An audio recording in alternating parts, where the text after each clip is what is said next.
사전에서 꼰대라는 단어를 검색하면 자기 생각이나 방식이 항상 옳다고 여기는 권위적인 사람이라고 나옵니다. 꼰대의 특징은 다음과 같습니다. 첫 번째, 항상 자기 자랑을 하고 후배들을 가르치려고 합니다. 두 번째, 남의 말을 듣지 않는 독불장군으로 나이가 어리다고 무시합니다. 세 번째, 뜬금없이 화를 내고 후배들이 살갑게 다가오면 버릇없다고 쏘아붙입니다. 마지막으로는 자기 자신이 꼰대인 줄 모르는 사람입니다. 반면 젊은 사람들에 대한 기성세대의 불신도 역사가 깊습니다. 기원전 1700년경 수메르 점토판에 제발 철 좀 들어라. 왜 그렇게 버릇이 없느냐라고 나약하고 철없는 요즘 것들을 나무라는 내용이 있다고 합니다.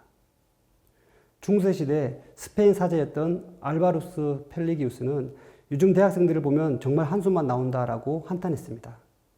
하지만 그 불신의 이면들을 들여다보면 어찌 보면 다른 존재에 대한 두려움이 동시에 자리한다고 볼 수도 있을 것입니다.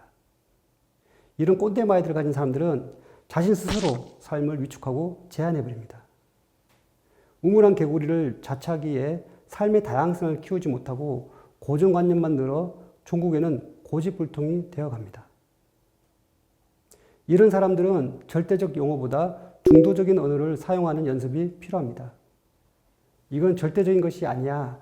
내 생각이 다를 수도 있어. 이런 마인드 훈련을 하는 것이 중요합니다.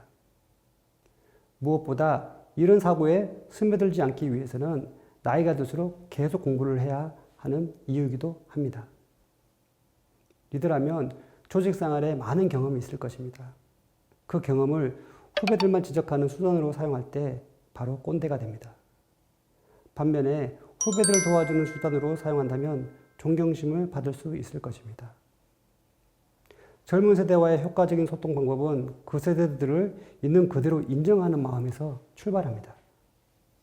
다만 상사와 부하라는 자체적인 수직적일 수밖에 없는 구조도 이해해야 합니다. 이런 관계를 무리하게 수평적으로 만들면 조직 문화에 심한 훼손이 가서 득보다는 실이 더 클 수도 있음을 경계해야 합니다.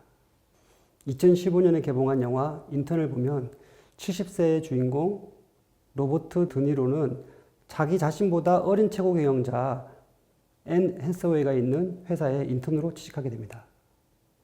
처음에는 이메일도 제대로 못 보냈는데 시간이 지날수록 점점 자신의 노하우를 수평적 소통을 통해 CEO에게 나눠주게 됩니다.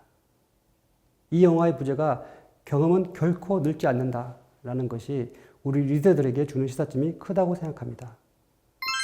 나이에 많고 적음을 떠나서 가치관이 다른 사람을 인정하지 않고 원하지 않는 조언만 한다면 바로 꼰대입니다. 우리 때는 이렇게 하고 인정받고 승진했다. 그러니까 너희들도 우리 때처럼 해야 한다. 재테크는 일단 이렇게 하고 라고 강요만 한다면 불통으로 가는 지름길입니다. 젊은 직원들도 회식 자체를 싫어하지는 않는다고 합니다. 다만 직장생활 꿀팁을 알려주는 상사와 이야기를 나누고 싶어 합니다. 가장 힘든 점은 상사의 지나친 개인사, TMI라고도 하죠.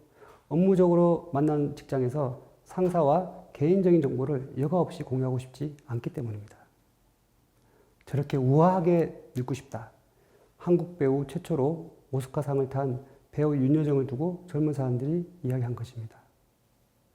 세계적인 상을 받았다는 사실보다 특유의 입담과 연륜에서 묻어나오는 여유, 그리고 권위적이지 않는 모습에 사람들은 열광했습니다. 최고 말고 최중이 되자. 젊은 사람들이 센스가 있으니 그들의 이야기를 들어만 주면 된다. 윤여정 어록이 만들어진 것은 물론 윤여정의 매력에 스며든다는 의미의 윤며들다라는 말도 신조어로 나왔습니다. 이렇듯 공감의 기반은 호감입니다. 선배들의 모습이 트렌디하다면 후배들은 닮고 싶은 생각이 자연스럽게 들 것입니다. 우리가 잘 아는 공자는 다음과 같이 말했습니다. 나이는 세월이 주는 게 아니라 세상이 주는 것이다.